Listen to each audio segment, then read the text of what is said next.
Hey everybody, it's me again. How are you all doing today?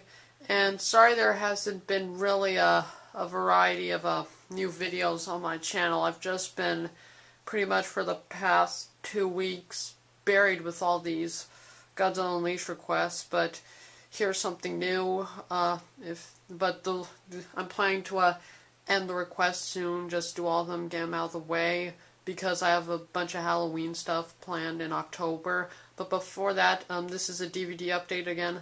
I got this yesterday. In the mail, and for some reason, it was in an iMac box. Isn't that pretty odd? But yeah. So as you can obviously, this is great. This is awesome. Batman: The Complete Animated Series. And if you're not familiar with the animated series, it was a series by DC, that was made by Warner Brothers and the combined efforts of DC. I don't know if you could see, but there it is. DC, the complete DC Comics Classic Collection. And it ran from 1992 to 1995. It really ran from 1992 to 1999, considering what's in what they consider the complete animated series. And this series was a win. It was incredible. It was epic win in every single definition of the word. Epic win in every way.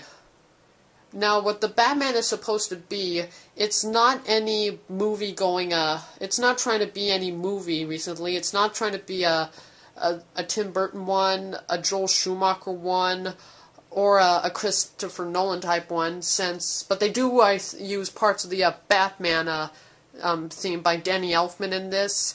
And what it is basically is that it's the comic book Batman. If you read the comics, you'll know it's the comic book Batman. And this Batman can be easily known by the comic book Batman because most of his body is his main body is gray. He has those type of white, menacing looking eyes and usually a blue cape, but they updated his outfit later in the series. And this was a dark series. It was dark. It was even more dark than the Tim Burton one, but not as dark as the Christopher Nolan one. And when it came out in 1992 in films, it was after Batman Returns, but before Batman Forever. So it was when the dark Batman in the movies was getting pushed aside, and then the new, bright and kind of colorful Batman was being brought back by Joel Schumacher. But this is better than the Joel Schumacher films, and lasted actually until 1999, by the time Batman was taking a rest because of Batman Robin. But yeah, it's a very, very good deal with the DVD, and you could probably see it. There's the classic image, Batman with his cape pulled up, and it says Batman. And when you open it up, you'll instantly know the booklet. The booklet gives you guides on what the volumes are. This comes in the form of not seasons, but volumes. Volume 1 and 2 and Volume 3 and 4. And here's the booklet. It also contains artwork. The animation in this series is also stunning, and I like the plots too. It gives you nearly every villain that you ever loved in the comic book series, and it perfects them.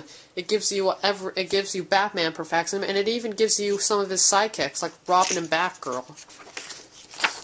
As you can see, they're great. There are the majority of villains: Joker, Catwoman, Two-Face, the Riddler, Mr. Freeze, Poison Ivy, the Penguin, and quotes from the people who made this. Give them medals, because they did a great job.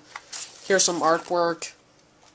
As you can see, examples. Not going to show you the whole thing, of course, but let me show you some good ones. Yeah, there we go. Joker. Penguin.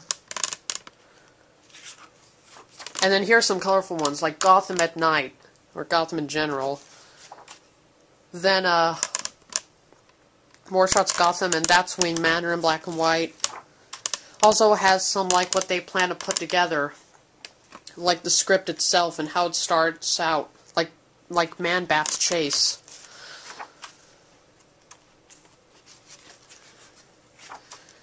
Types of Batman, also Scarecrow, Joker, Alfred too.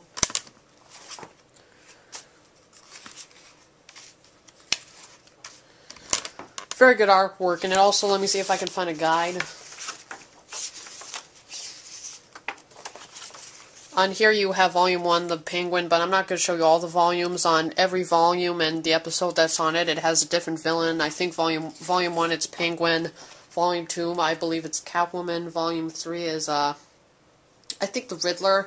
And Volume 4 is Harley Quinn. Sorry. But onto the DVDs itself. It comes in the form of volumes, thick DVD, nice back cover, nice cover Batman, and here are the DVDs. It's kind of like a book. First one, 1, 2, 3, 4. Yeah. But anyways, this is the way the series started out, it's kind of confusing. It was kind of like a 3-section way of Batman, the animated series.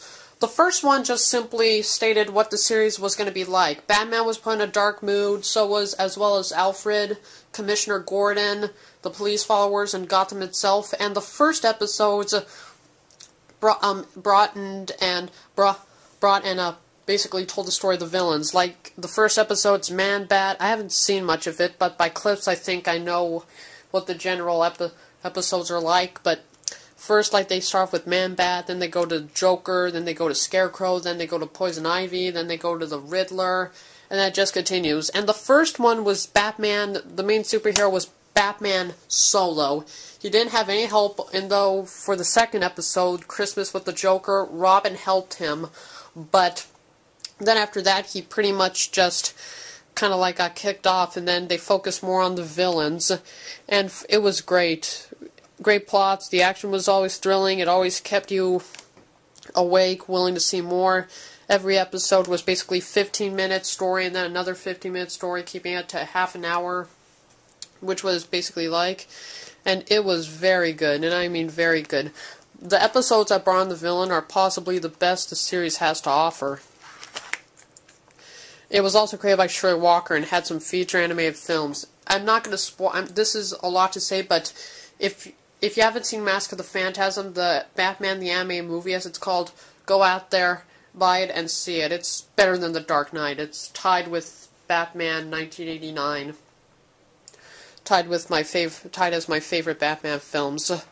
So yeah. Anyways, but as the series progressed, although it was dark, it was a little controversial, being like this in tone, and it was a cartoon gearing it towards kids. So what they decided to do is that in this one, the Robin, you can tell he's red, green, and yellow. That's the Dick Grayson Robin. And DC thought that after it ran on for a good, I believe, 3 years for the same thing. In 1994, no, sorry, 2 years. In 1994, it was renamed to the Adventures of Batman Robin, but still considered just called the animated series, because nowadays if you look up on Batman, the Adventures of Batman Robin, you'll find basically definitions for the video games on Sega Genesis and Super Nintendo. But anyway, and it also wanted to appeal more to kids in a way, because they moved Batman from, I believe it was ABC cartoon television, to Fox, to I believe a Fox cartoon. On Saturday mornings they would play all of these cartoons for children, like Digimon, that nice Godzilla the animated series one. Don't see the 1998 Matthew Broderick, but that Godzilla series was good. I don't know if they had Pokemon. I think Pokemon was on Cartoon Network. I also think a Sonic cartoon, but The Adventures of Batman Robin was good. It would be dark and it would focus more on Robin. I don't know if they have a DVD cover. Each DVD explains basically the transitions they made, and then let me see if I can find it. Here it is. They have Robin in here, and by this point, though, it wasn't that they were actually in a way desperate. It's just that the series was still going on, but they just decided to change it up a little, and for that I respect them. Another thing I forgot to mention. Another thing I forgot to mention about Batman the Animated Series. One last thing is that Mark Hamill plays the Joker, and he is amazing as the Joker. He's up there with Jack Nicholson and Heath Ledger. He does a very good job as the Joker. He pulls off one of the perfect Jokers, being so funny, yet so insane and so evil that he's one of the perfect possible enemies for Batman yet.